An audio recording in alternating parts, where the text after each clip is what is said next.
Halo, selamat malam. Perkenalkan, nama saya Beatrice Rahutayan. Saya dari kelas A angkatan 2024 dengan NIM 240501013, Pendidikan Biologi Fakultas Keguruan dan Ilmu Pendidikan Universitas Malawarman. Di video kali ini, saya akan mereview materi mengenai karya tulis ilmiah. Jadi, pengertian karya tulis ilmiah merupakan gabungan dari 3 suku kata. Menurut KBBI atau Kamus Besar Bahasa Indonesia, karya dapat diartikan sebagai hasil sebuah usaha, upaya, perbuatan, atau ciptaan, sedangkan tulis atau menulis memiliki arti segala kegiatan yang terkait dengan huruf, angka, pena, atau media tulis yang lain. Yang ketiga adalah ilmiah. Menurut Kamus Besar Bahasa Indonesia, berarti bersifat ilmu. Secara ilmu pengetahuan atau memenuhi syarat atau kaidah ilmu pengetahuan.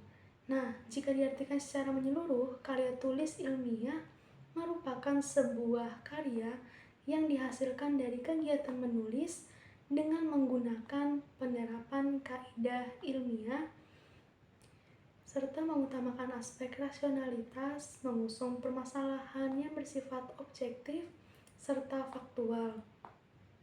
Biasanya, karya ilmiah berisikan data, fakta, dan solusi mengenai suatu masalah yang diangkat. Penulisan karya ilmiah dilakukan secara runtut dan sistematis.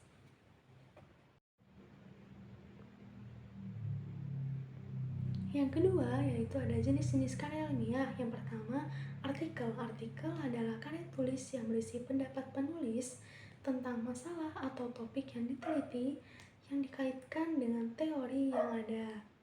Artikel dapat diartikan sebagai karya tulis yang sengaja dirancang untuk dimuat dalam jurnal.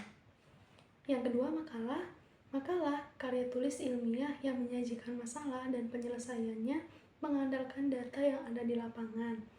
Makalah adalah sebuah karya tulis ilmiah yang membahas tentang suatu topik tertentu yang tercakup ke dalam ruang lingkup pengetahuan. Sebuah makalah mempunyai sistematika yang terbagi menjadi 4, yaitu pendahuluan, studi kepustakaan, pembahasan dan kesimpulan atau penutup. Nah, selain itu, makalah adalah salah satu syarat untuk menyelesaikan studi atau pendidikan. Yang ketiga ada skripsi. Karya tulis ilmiah dibuat oleh mahasiswa untuk mendapatkan gelar sarjana. Skripsi merupakan istilah yang digunakan untuk menyebut suatu karya tulis ilmiah berupa paparan tulisan hasil penelitian mahasiswa jenjang sarjana yang membahas suatu permasalahan atau fenomena dalam bidang ilmu tertentu dengan menggunakan kaidah-kaidah yang berlaku. Yang keempat ada paper. Karya tulis ilmiah yang ditulis berdasarkan data dan argumen yang tingkat kevalitannya kuat. Paper biasanya berisi ringkasan dari penelitian yang dilakukan dan dapat diartikan sebagai dokumen yang mendokumentasikan riset baru. Dalam pengertian yang lain, paper semacam tugas akhir.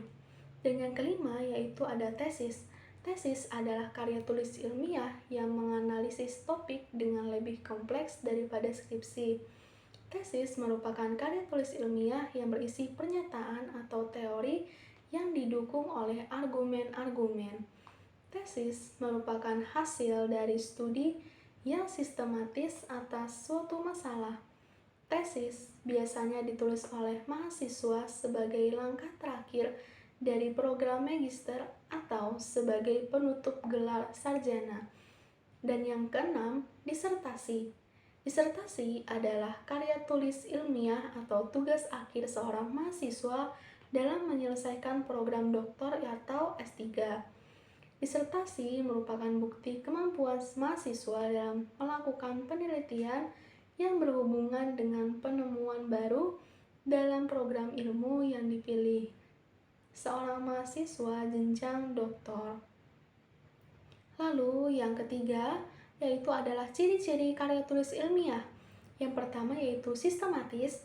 Karya tulis ilmiah disusun berdasarkan pola yang baku dengan urutan yang konsisten dan tidak bisa dibolak-balik.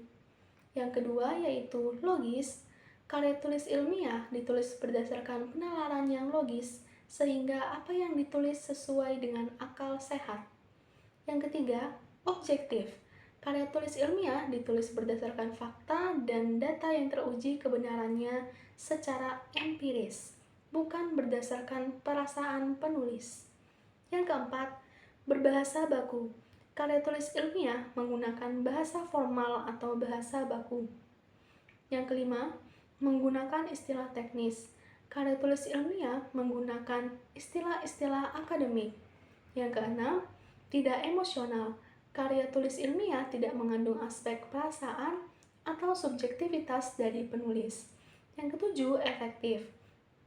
Karya tulis ilmiah dibuat ringkas dan padat. Yang kedelapan, reproduktif.